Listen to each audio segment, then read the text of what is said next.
पती अजय दौऱ्यावर गेल्यावर कविता अनेकदा घरी न राहता तिच्या मैत्रिणीसोबत बाहेर का जायची? ती वाईट संगतीत पडली होती की आणखी काही?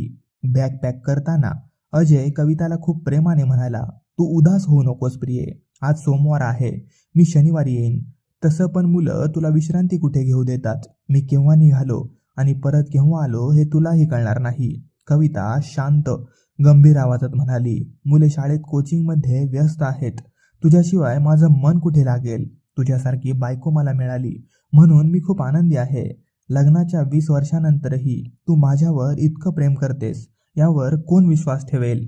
आजही मी टूरला गेल्यावर तू उदास होते.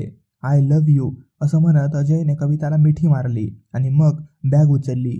कविताचा उदास चेहरा पाहून तो प्रेमाने म्हणाला, दुःखी होऊ नकोस, आपण फोनवर संपर्क ठेवू.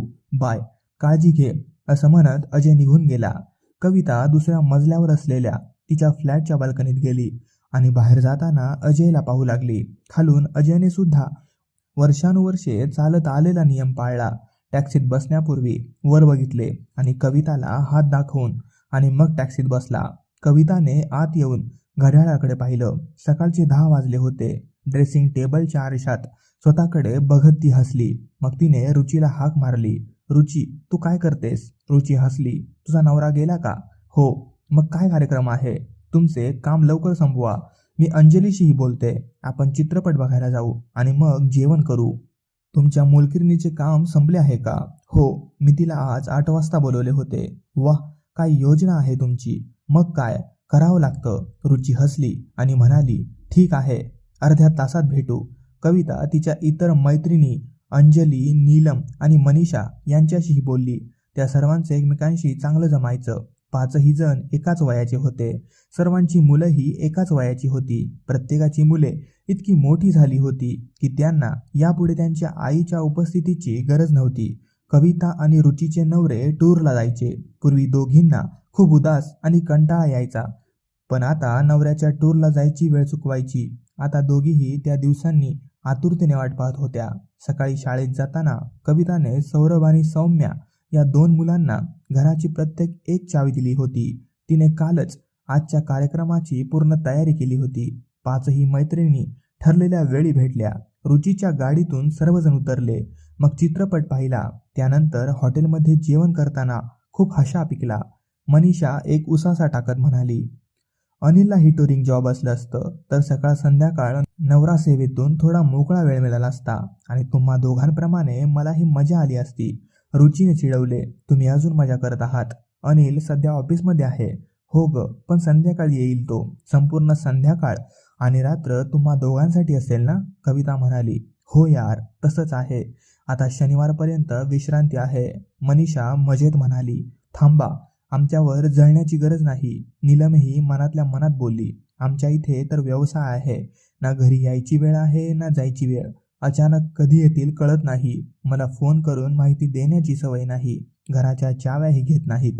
ते म्हणतात तू आधीच घरी आहेस. मला कधी कधी इतका राग येतो की काय बोलावं तेच कळत नाही. रुचीने विचारले, मग आज कशी आलीस? सासूला सांगून आले. एक मैत्रीण हॉस्पिटलमध्ये दाखल आहे. तिच्या जवळ राहावे लागेल. प्रत्येक वेळी खोटे बोलणे आवश्यक आहे. माझ्या घरात मी चित्रपट पाहणे आणि मैत्रिणीसोबत जेवायला जाणे हे कोणालाच पचणार नाही. कविता हसली, हो, आम्ही आलोच आहोत. हे ऐकून तिघांनीही आधी चेहरे केले, मग हसले. नेहमीप्रमाणे सर्वांनी बिल वाटून घेतले आणि मग आपापल्या घरी गेले.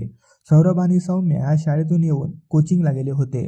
आल्यावर त्यांनी विचारलं, मम्मी कुठे गेली होतीस? मला घरी काही काम होतं. मग मुद्दाम विचारलं, आज जेवायला काय बनवायचं? बाहेर खाण्याची आवड असलेल्या सौरभने विचारलं, पप्पा शनिवारी येतील ना? हो. आज पिझ्झा ऑर्डर करू शकतो का? सौरभचे डोळे चमकले. सौम्या म्हणाली, नाही, मला चायनीज फूड हवे आहे. कविता गंभीरपणे म्हणाली, नाही बेटा, बाहेरचे जेवण पुन्हा पुन्हा ऑर्डर करणे ही चांगली सवय नाही. मम्मी प्लीज, मम्मी प्लीज, दोन्ही मुलं म्हणू लागली. पप्पाला घरी बनवलेलं जेवण आवडतं. तू नेहमी घरी स्वयंपाक कर. आज थोडा बदल होऊ दे. कविताने मुलांवर आपली बाजू मांडली आणि म्हणाली, ठीक आहे, आज मिळवा पण रोज हट्ट करू नका. सौम्या म्हणाली, हो आई, आज आणि उद्या. आज त्याच्या आवडीनुसार, उद्या माझ्या आवडीनुसार. ठीक आहे, ऑर्डर द्या. दोन्ही मुले किलबिलाट करत ऑर्डर देण्यासाठी उठली. कविता मनातल्या मनात हसत होती की तिचा स्वयंपाकाचा काय मूड आहे. अजयला घरचे जेवण आवडते. मुलं खूप वेळा म्हणतात, पप्पा टूरवर बदलून जातात, आमचं काय. तिला स्वतःचाच कंटाळा यायचा रोज जेवण बनवायचं. आज मुले त्यांच्या आवडीनुसार खातील. त्याने जड जेवण केले. ती फक्त काहीतरी हलके खाईन. मग ती फिरायला गेली.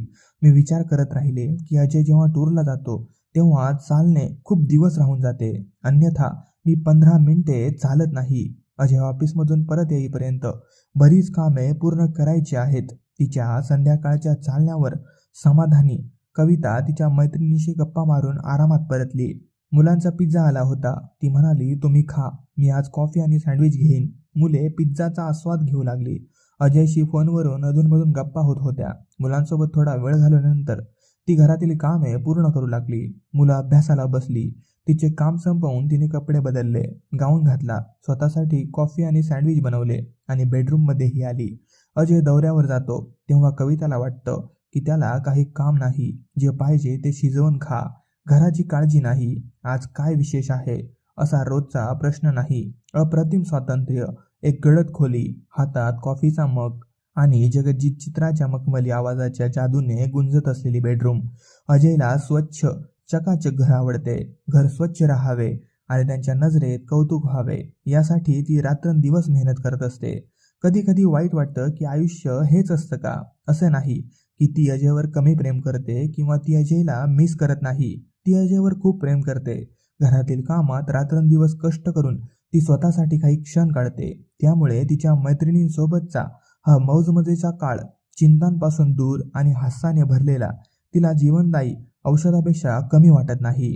अजय परतल्यावर तिला त्याच्यापेक्षा तन मन जवळचा वाटतो. खूप विचारपूर्वक स्वतःला आराम करण्याची सवय त्यांनी विकसित केली आहे. हे क्षण त्याला त्याच्या कामाच्या ठिकाणी परत जाण्यासाठी आणि त्याच्या कौटुंबिक जीवनात सामील होण्यासाठी शक्ती देतात. अजय महिन्यातून 7 ते 8 दिवस दौऱ्यावर असतो.